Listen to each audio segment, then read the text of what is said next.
Ladies and gentlemen, let me ask you a question right out the gate. If God himself placed in you the ability to imagine, to dream, to see a life bigger than the one you're living, why would you settle for less than that?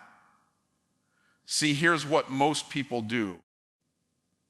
They spend their lives adapting to their environment instead of creating the environment they were designed to live in. And if you adapt to average long enough, eventually average will feel like excellence.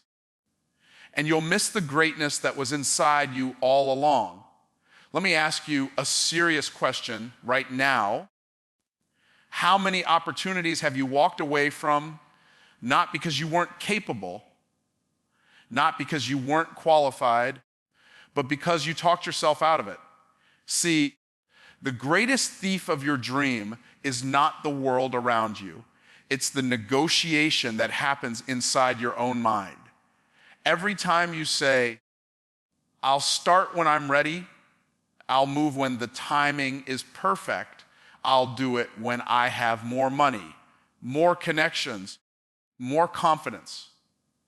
You're cutting a deal with your limitations, and every deal you make with your limitations robs you of abundance that could already be yours. Here's the truth: excuses are expensive. They cost you time, they cost you energy, they cost you destiny. And the reason most people never reach their dream is not because they didn't have talent. It's because they gave their limitations a louder voice than their potential. Imagine if the greatest innovators, entrepreneurs, or leaders in history had waited until they felt ready. Nothing extraordinary would have ever been created. The airplane would still be a dream. The light bulb would still be a sketch. Every revolution, every breakthrough began with someone who said, I'm done negotiating with my excuses. Think about it like this. When you negotiate with your limitations, you are literally signing a contract with mediocrity. You're saying, okay, fear, you win. I'll stay small. I'll play safe. I'll live in the shadows instead of stepping into the light. But let me give you a hook right here. Limitations only have power when you agree to the contract. The moment you tear up that agreement, the moment you are saying, I can't, and start saying, I will, everything begins to change. Some of you keep waiting for courage to show up before you act. But that's not how it works. Courage is not the absence of fear. It's the decision to move in spite of it. You don't get stronger by sitting on the sidelines analyzing your weaknesses. You get stronger by stepping into the arena and doing the reps. Every time you act in the face of fear, you're teaching your mind that faith, not fear, runs the show. And let me tell you something powerful. The very thing you call a limitation might actually be the thing God designed to give you leverage. You say, I don't have resources. Maybe that's the reason you'll learn resourcefulness.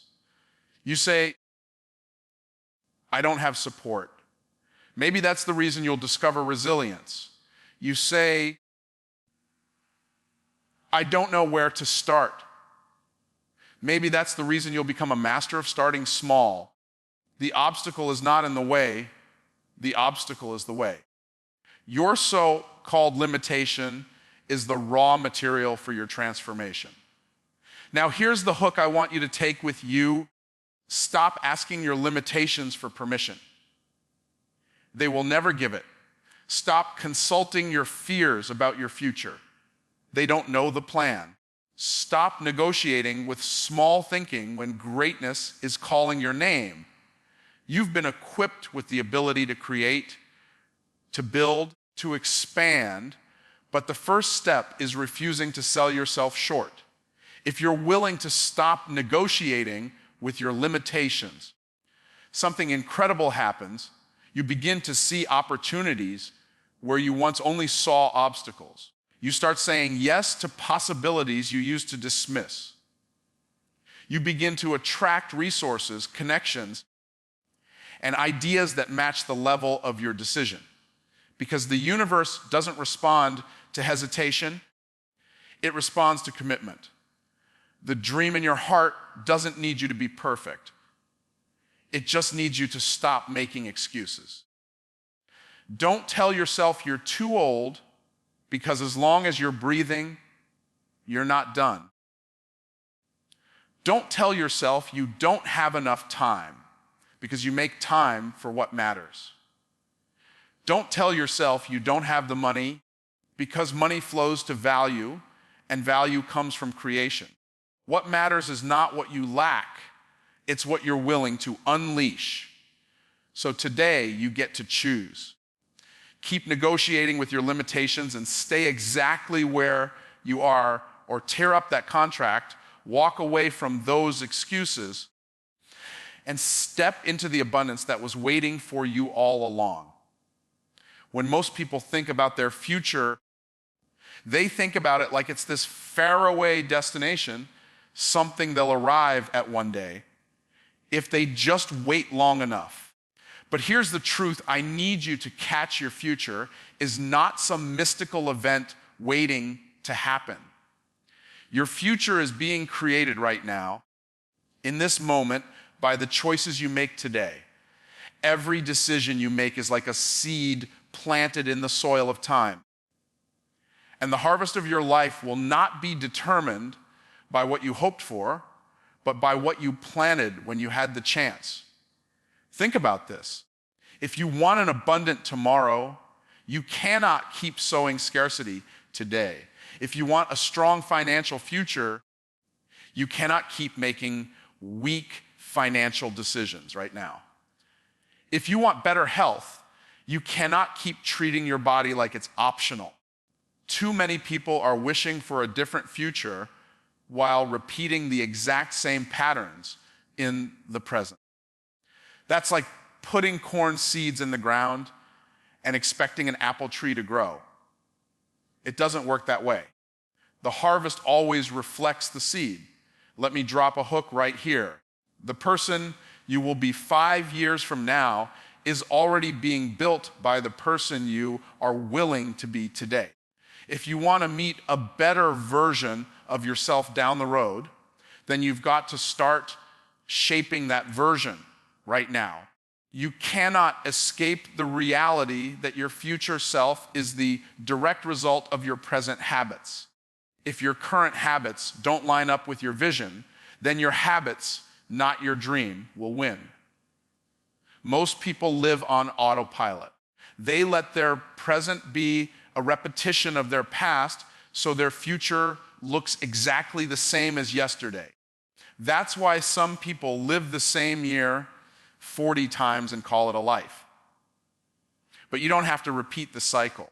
You can interrupt the pattern. You can choose right now to create a new trajectory. The power to shift your future doesn't live in next year or next month or someday. It lives in today. Here's the challenge. Every single day you're faced with decisions that seem small, but they're not small at all. Do you wake up early or hit snooze? Do you invest in your growth or waste hours scrolling? Do you eat to fuel your body or eat to feed your feelings? Do you take the risk that could move you forward or retreat back into comfort? Every little decision is a brick. And those bricks are building a house that you're going to have to live in tomorrow. And let me tell you something powerful. The enemy of your destiny is not the lack of opportunity, it's the delay of action. Every time you say, I'll do it tomorrow, you are pushing your dream further into the distance. Tomorrow is not promised, but today is right here.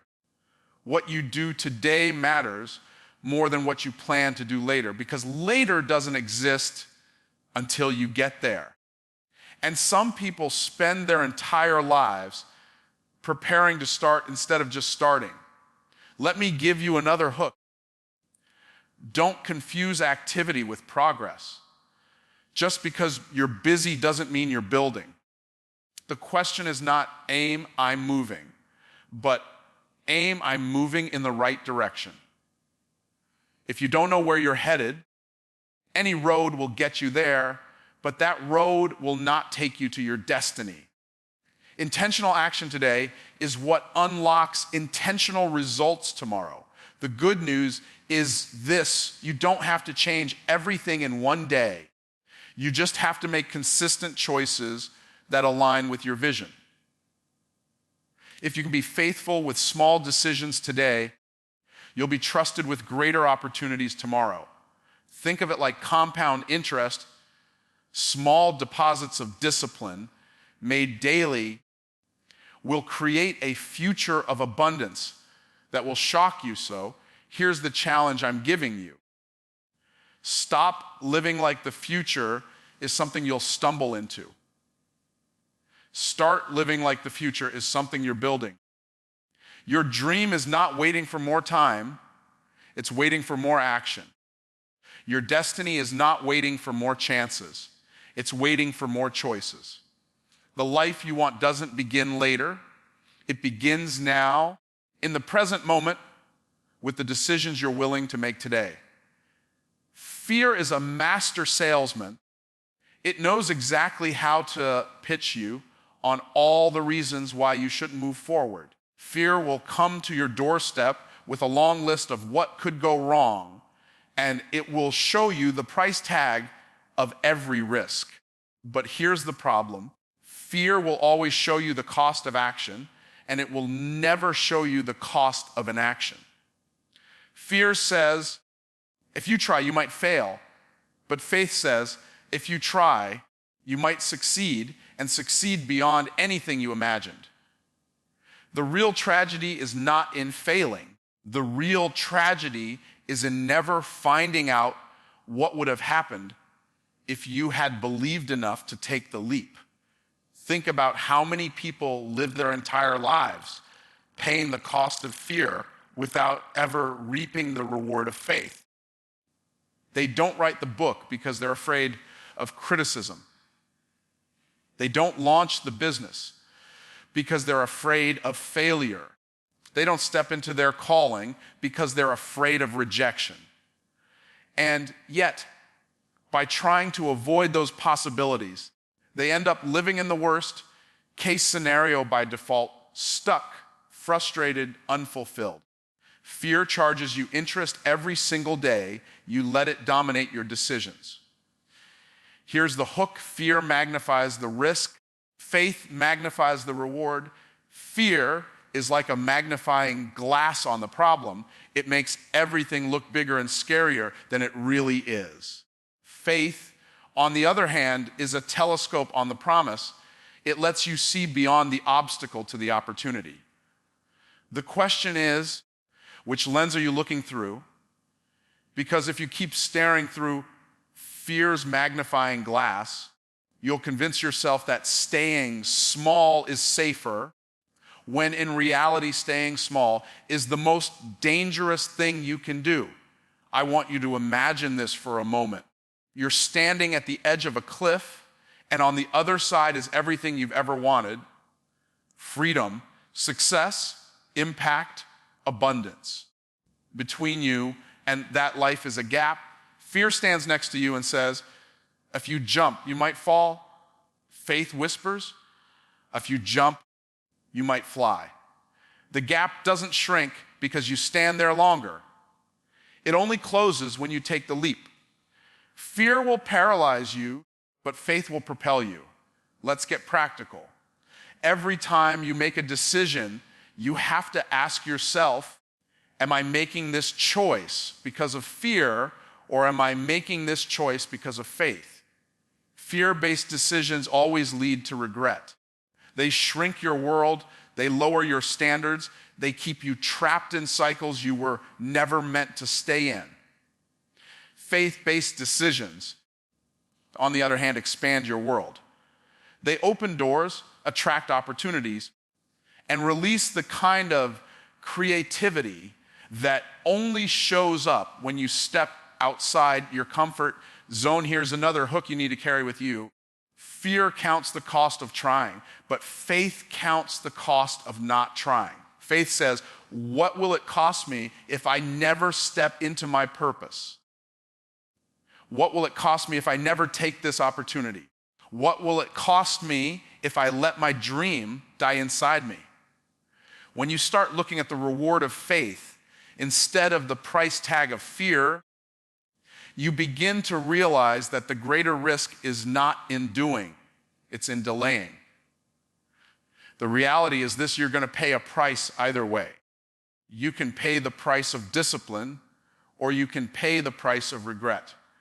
You can pay the price of taking a chance, or you can pay the price of wondering, what if, for the rest of your life. Faith doesn't eliminate the cost, but it changes the value. It reminds you that temporary pain is a small price for eternal gain. So the next time fear tries to convince you to play it safe, remember this: fear is only showing you half the picture. Faith completes the picture. Fear shows you the risk of stepping out, but faith shows you the reward of breaking through. And once you've seen what faith can do, once you've tasted the reward on the other side of risk, you'll never again let fear be the one writing the script of your life. It's amazing how many people underestimate the power of small beginnings. They think if something isn't massive, it doesn't matter. If the business isn't huge right away, it's a failure. If the progress isn't fast, it's not working. But here's the truth: every big thing you've ever admired started as something small. Every skyscraper started as a single brick. Every oak tree started as a tiny acorn. Every fortune started as $1 wisely used. The problem is not that people can't create greatness. The problem is they despise the process of starting small. Let me give you a hook. Small doesn't mean insignificant. Small means foundation. And what you do with the little you have determines whether or not you'll ever be trusted with more. If you can't manage a little, why would more be placed in your hands? The harvest is always a reflection of the seed, and no farmer in their right mind plants one day and expects a field full of crops the next. They know the harvest takes time, but it also takes trust. You've got to trust the process. You've got to trust the seed, and you've got to trust that small beginnings are the doorway to big breakthroughs. Too often, people want the reward without the responsibility. They want the fruit without planting the seed. They want the outcome without enduring the process. But here's the reality: if you don't sow, you don't reap. It doesn't matter how much you wish, how much you hope, how much you dream. Wishing doesn't produce harvests. Seeds do. Every action you take today is a seed going into the ground of your future. If you sow discipline, you reap freedom. If you sow generosity, you reap abundance. If you sow faith, you reap miracles. Now let's flip this, because the principle works both ways. If you sow laziness, you reap lack. If you sow procrastination, you reap pressure. If you sow excuses, you reap regret. The harvest doesn't lie. The harvest always tells the truth about the seeds you've planted. That's why it's so important to stop waiting for the perfect conditions to start. The perfect condition is not tomorrow. It's not when you get more money. It's not when you feel ready. The perfect condition is today, because today is the only soil you can plant in. Here's another hook. Small steps done consistently are more powerful than big steps done occasionally. Some people are waiting to take one giant leap when all they really need is the discipline to take small steps every day. A little bit of progress, a little bit of growth, a little bit of action, it compounds. Just like compound interest multiplies money over time, Compound effort multiplies results over time. It's not what you do once that shapes your destiny, it's what you do daily. And don't ever despise the invisible season. When a seed is in the ground, you can't see what's happening, but that doesn't mean nothing's happening. Growth always starts underground, out of sight. That's where the roots go deep. That's where the foundation is formed. The invisible season is the test. Are you willing to keep watering, keep believing, keep sowing even when nothing seems to be happening? Because if you quit in the invisible season, you forfeit the harvest that was already on the way. The truth is, your future success is already contained in the small seeds you hold right now. You don't need to wait for more to start. You don't need to wait until conditions are ideal. You just need to take the seed you have, your idea, your skill, your time, your energy, and plant it. Stop waiting for a forest before you plant the first tree. Stop waiting for the finish line before you take the first step. Your dream doesn't require you to have it all together. It requires you to plant what you have in faith. So here's the challenge.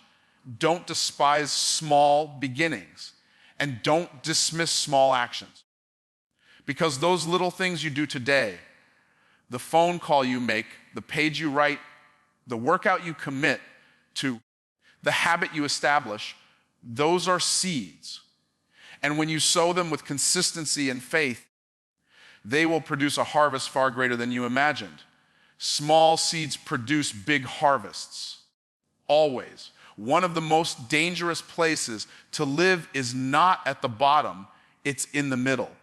See, failure at the bottom wakes people up. Pain pushes you to change. But when you're stuck in average, it's comfortable enough to stay, yet unfulfilling enough to keep you restless. And that's why average is more dangerous than failure, because it convinces you that good enough is acceptable when excellence was the standard you were born for. Here's the hook. Average is a silent killer. It won't destroy you all at once. It will numb you over time. It tells you, don't push too hard. Don't risk too much. Don't stretch beyond this level. But what it doesn't tell you is that average robs you of your potential, it steals your creativity, and it suffocates the greatness inside you. Excellence doesn't compete with average. It exposes it.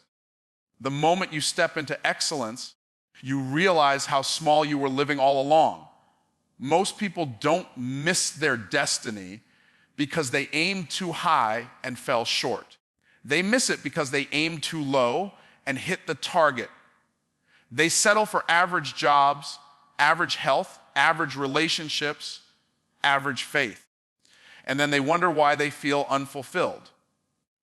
You were never created to adapt to mediocrity. You were designed to master excellence. Average is comfortable, but comfort zones are burial grounds for dreams.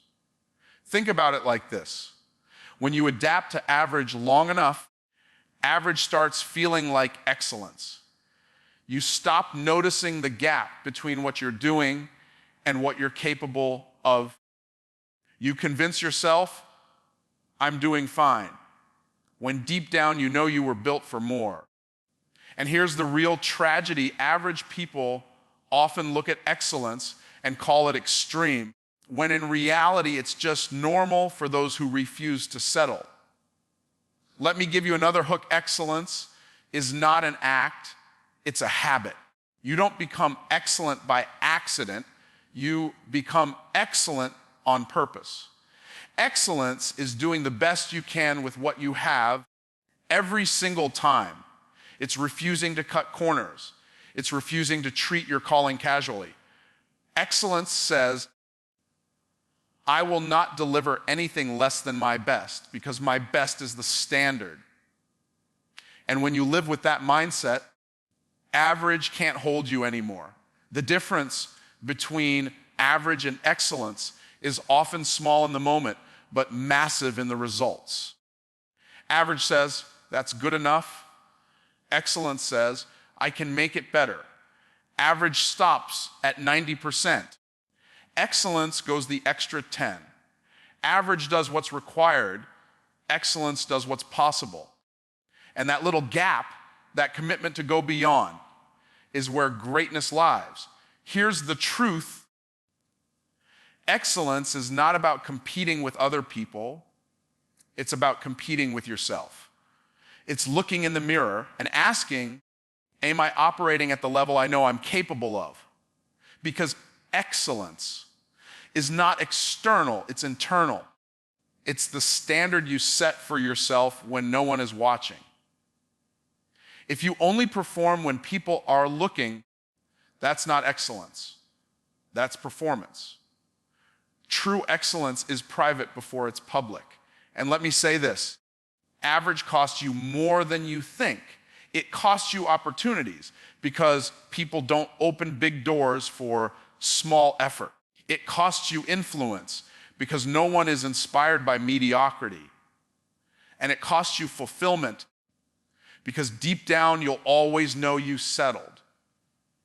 Excellence, on the other hand, rewards you more than you imagine. It creates influence. It attracts abundance. It opens doors that average could never unlock. So here's the challenge. Stop letting average disguise itself as acceptable. Stop lowering your standards to fit your comfort zone. Stop calling mediocrity balance when really it's fear. Excellence is not harder, it's just more intentional. And once you commit to it, you'll find out the only thing that was ever holding you back was your tolerance for average. One of the greatest lies people believe is that their dream is just a random thought, some fleeting wish that doesn't mean much. But here's the truth, your dream is not an accident. Your dream is evidence. It's the receipt, the confirmation that destiny has already been placed inside of you. If you can see it in your mind, it's because you were designed to walk it out in your life. Dreams are not fantasy. They are previews of coming attractions when you choose to align your actions with your assignment. Let me give you a hook right here. Your dream is not proof of what you don't have. It's proof of what you already possess. The fact that you can envision more is evidence that more is possible for you.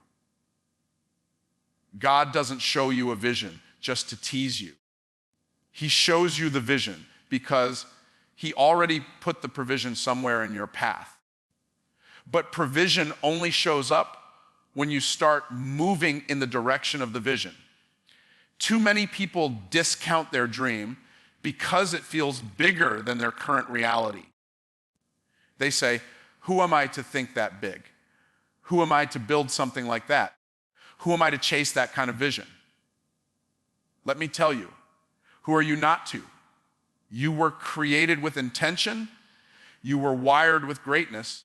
And the very dream that scares you is the same dream that reveals who you really are.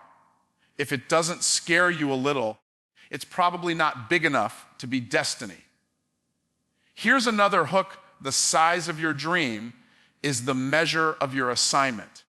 Small dreams require little faith. Big dreams require great faith. And that's why you can't dismiss the dream just because it feels impossible. Impossible is the address where God does His best work. If you can do it on your own, it's not destiny, it's just a task. But if you look at it and say, there's no way I can pull this off without help, now you're talking about destiny. And don't miss this, your dream is not just for you. It's connected to the lives of other people. Someone is waiting on the business you haven't started yet. Someone is waiting on the book you haven't written. Someone is waiting on the solution you've been sitting on. When you deny your dream, You deny others the blessing of what only you were created to bring to the world. Your dream is the key to unlocking freedom, not just for you, but for everyone assigned to your influence. Now, you may be looking at your circumstances and thinking, I don't have what it takes. But remember this, destiny doesn't ask you to start with everything. It asks you to start with what you have. The dream shows you the destination, but the process develops the person who can handle it. That's why you don't despise the journey. The obstacles, the struggles, the challenges, they are shaping you into the version of yourself who is capable of carrying the dream when it manifests. Here's the reality. If the dream is in you, then the destiny is for you. You don't have to chase it like it's running away.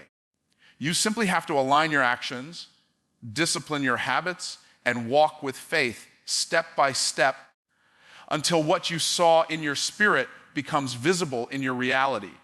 The dream is the down payment. Your decisions are the installments. And destiny is the payoff. So the next time doubt tells you your dream is unrealistic, remind yourself that unrealistic is just another word for destiny, driven. The next time fear tells you your dream is too big, remind yourself that small dreams don't inspire anyone. And the next time limitations tell you to shrink, remind yourself that the dream inside you is the clearest evidence that you were designed for something greater.